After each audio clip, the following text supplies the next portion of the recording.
Assalamualaikum warahmatullahi wabarakatuh. Perkenalkan, nama saya Salsabila Aski Faiza dari kelas HES 5C NIM 20.03.03.0068 Prodi Hukum Ekonomi Syariah. Baiklah, di sini saya akan menjelaskan tentang produk tabungan syariah, tabungan IB BCA Syariah. Yang pertama, spesifikasi produk.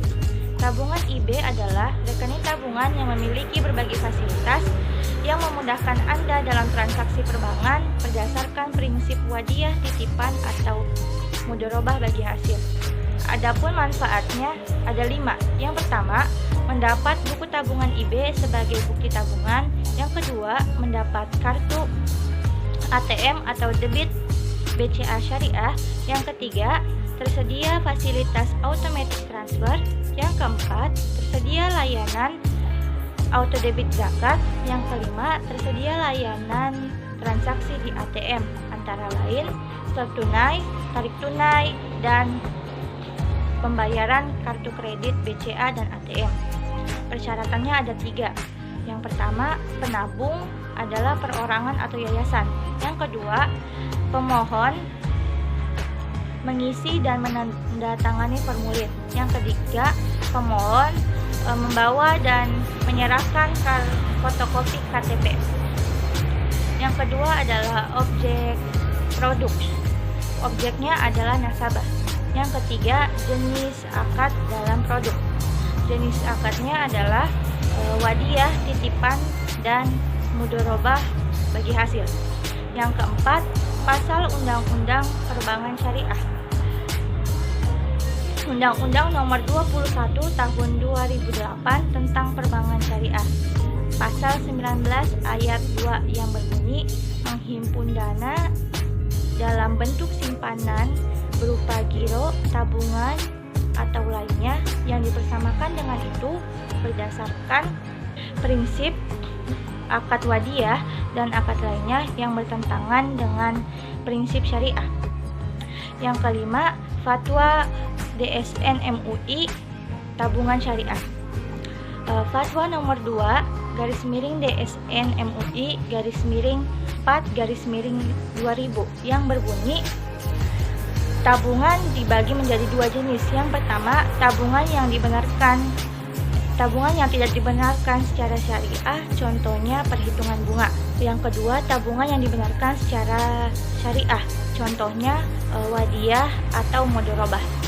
Yang terakhir, keunggulan dibandingkan produk konvensional. Ada 6. Yang pertama, berpedoman kepada prinsip syariah. Kedua, penyaluran dana dan usaha yang halal dan menguntungkan.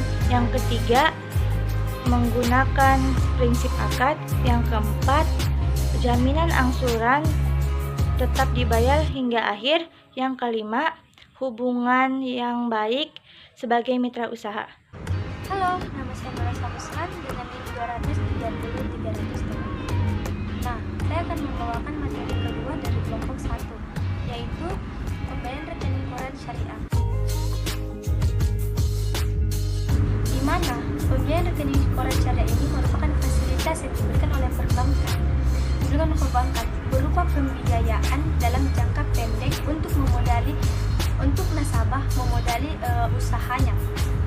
Tapi fasilitas pembayaran modal kerja ini dilakukan sewaktu-waktu berdasarkan kebutuhan atau sewaktu-waktu akan dilakukan penarikan. Lanjut, bagian A itu spesifikasi produk, di mana spesifikasi produk ini ada manfaatnya. Yang pertama, memenuhi kebutuhan modal kerja nasabah.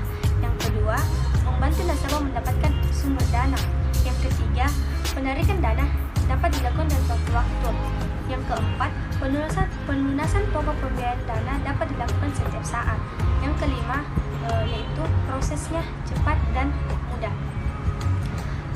Kita lanjut, yaitu bagian B, objek produk atau bisa disebut dengan nasabah atau debitur. Nasabah atau debitur itu adalah suatu orang atau suatu badan usaha. Lanjut, kita masuk ke bagian E.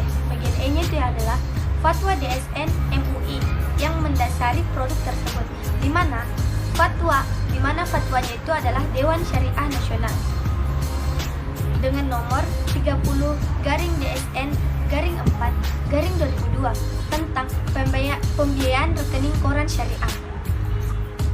Nah, kita lanjut ke bagian F, yaitu keunggulan produk pembiayaan syariah dibanding keunggulan produk pembiayaan konvensional, di mana keunggulan produk pembiayaan syariah itu adalah seluruh riwayat aktivitas yang terjadi di dalam suatu